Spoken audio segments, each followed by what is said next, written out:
Welcome back to the channel. This is Ted at Schrader Tree Farm. Today is the day I'm gonna have to clean up our pan for our sugar house, and I'm just gonna use some Dawn dish soap. It was out in the sugar house all season, and there's just basically some dust and dirt in there, and I don't want that to get into the finished product.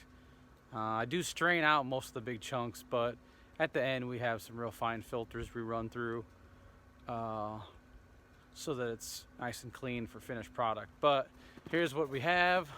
This is my two storage drums.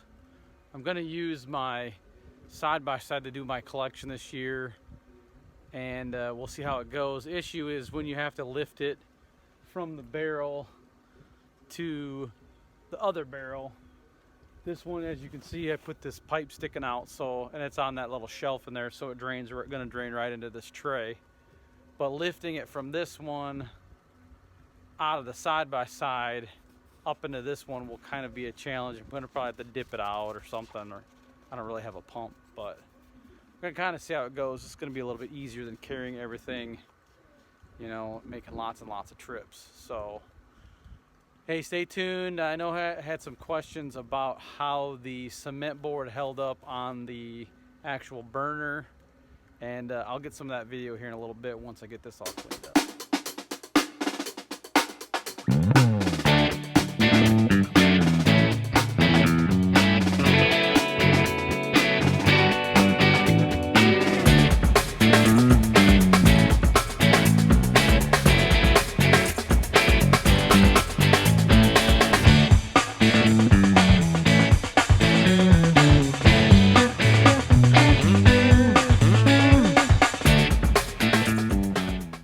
This is our setup, as you can recall from last time. This is our new tray, and I've got this bucket with the valve on it, and then there's that pipe back here, just goes on here, and then I can just kind of trickle it in.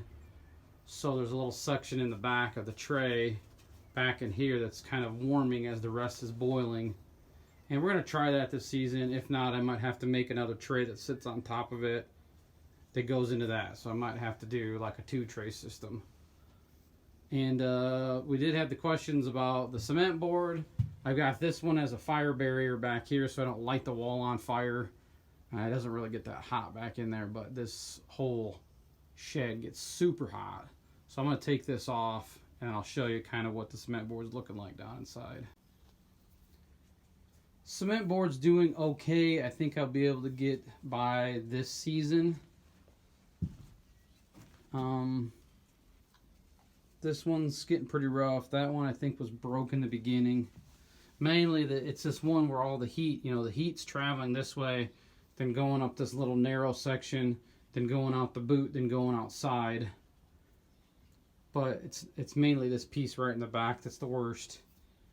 And I could possibly cut a little piece off here because I probably don't need that big of a section on the back, but I don't know.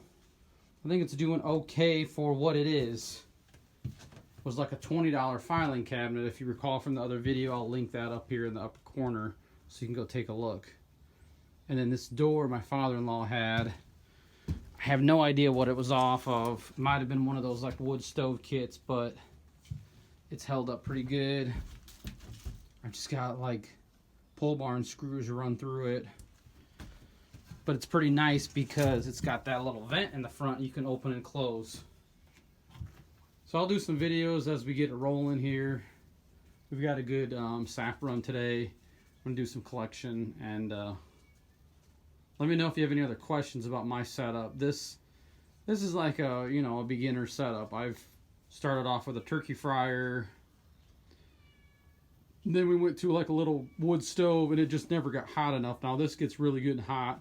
I like to use pine because it's burns real hot real quick, and I can monitor it. If I add a couple pieces of wood about every 10 or 15 minutes, it will stay good and boiling. Now I could probably use some other wood, it'd probably be better, but I've just found that this pine that I had is pretty good. So So I had some questions about our evaporator system, and I can kind of talk through it. There's not really much to it here. I'll give you a little tour of the whole shack. I'll go out and I'll show you how I've got everything set up to the back. But so basically, if you've seen our other video, our evaporator is actually a filing cabinet. This is the top right here, where all the drawers were at, is where the pan sits. I just cut the bottom of this off and then made this into a firebox. And then over here we have our wood storage. I'm running low already. I'm gonna have to go find some dry. I really like pine. A lot of this is there's some oak and some sassafras, but it doesn't burn very well. So what I did was, we had an old grate from a fire, I don't know what it was, some kind of fireplace or some kind of kit. So we just screwed this onto the front. I really need to turn it all the way around so that the door swings into the wood pile, but that's how it is now. It's okay because you just swing it open when you need to get into it. But this is the pan, and I can't really remember. I think it's like 18 by 36 or something like that, and then 6 inches deep. It holds like, I think like 15 gallons of sap. But I only fill it up to probably like 2/3 full, just because the boil gets going quicker. So back here, I have just like a little piece. It's kind of my filler piece. So if I actually wanted to put a bigger tray on, I could just take this little piece off and we could go back probably another 8 inches. Then I just took like an HVAC boot, screwed it on and just turned it. Then it goes out through the back of our house. And our little house here is 8 by 8, and it should be a little bit bigger. Then over here we've got some kind of kindling that we start with. I found this chair at a project and brought it down here, but it's almost too close. You get so hot in here, your legs are on fire. Then we have our storage barrel. I took the pipe out because it's empty. So normally we have this pipe that's sitting up here, sticks in here, and then we will just kind of turn that valve on just a little bit so you get a dribble, just like a trickle in there, so you're still running. But as you can tell, I'm gonna finish this off today probably. Then we've got a couple pots. I got another 20-gallon barrel. These are both 20s, so we could store 40 gallons of sap. And then 15 here, so we could have a lot of sap. You know, we could have like 55 gallons of sap all at once, but I don't like to get that far behind. And I've got just an extra pot. We've got some buckets and, you know, stuff like that we need. Got a broom, of course, hanging up here. A strainer. On this wall, we keep track of what we've done, you know, clean the barrels and everything. Add fire, you know, add wood to the fire. Kind of a list of stuff that we've got. We've only had this shack for a couple seasons. This was just some extra stuff that we had. Then I've got extra bucket, I've got a strainer, a couple pair of pliers, and then an extra bag, top, hanger part. The plastic part got a hole in it, so that's the only thing you have to watch out with these plastic bags. Then up here, there's a loft, and that's where all of our buckets go. Now this section up here isn't done. I'm gonna add siding all the way up to that piece of 2x4 eventually, and then you can see where the chimney goes out the back side. I'll go around the back and take a video of that.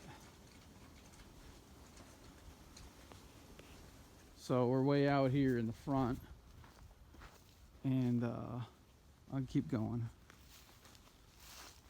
I got a spot where I split wood. I've got to keep this open because you make so much steam. As you can tell, this is definitely shacky because right in here, the whole thing kind of twists. So we've been working on this lean-to for wood over here and been trying to get all of our siding done, at least so it looks decent from the house. And so here's the pipe coming out the back. I still got some siding to put on there. But if you look back from this way, we're not too far from the back side of our house, so we're back and forth quite a bit. But this is kind of our best maple area. You can kind of see the pipe is kind of kooky because it's so high, and I didn't really want to cut a hole in the roof. But that's fine. It gets it up above the roof line so we don't get smoke going in there. And then like I said, I'm going to finish to right about here with siding. But I can't do it today. It's too hot. I think one of the boys were like melting something on this. I don't know what that is. But I put this piece of aluminum up here to shield the heat from this vinyl, because this vinyl will get, if you've ever seen a grill that got too close to vinyl, it just is all melted and wavy. So got a little bit to finish up here, got a little bit to finish up there, but we had all this extra siding from a job that we were working on, so I figured I'd just reuse it. We re-sided the whole house. Then we've got a trail here that we can walk down. I've got a couple bags way down on the lower level. We've got some closer. I kind of know where they're at. I think we have 15 out this season, which is pretty decent. Enough to keep you busy. You know, you get about 15 gallons a day or so. So this is just all from scrap stuff. See, all the roofing is different colors and whatever. That was kind of what we wanted. I really wanted to do a like wood siding, but it just didn't work out. We didn't have it, and I just wanted to get this done so it looked decent. So hopefully that kind of helps you on our little tour.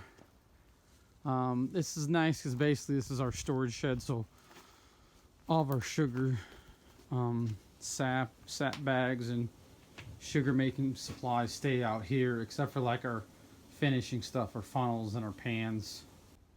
Hey, thanks for watching today, and if you have any other questions, please put them in the comments below. And if you want to see more videos like this, make sure you like and subscribe to our YouTube channel, and we'll see you in the next video.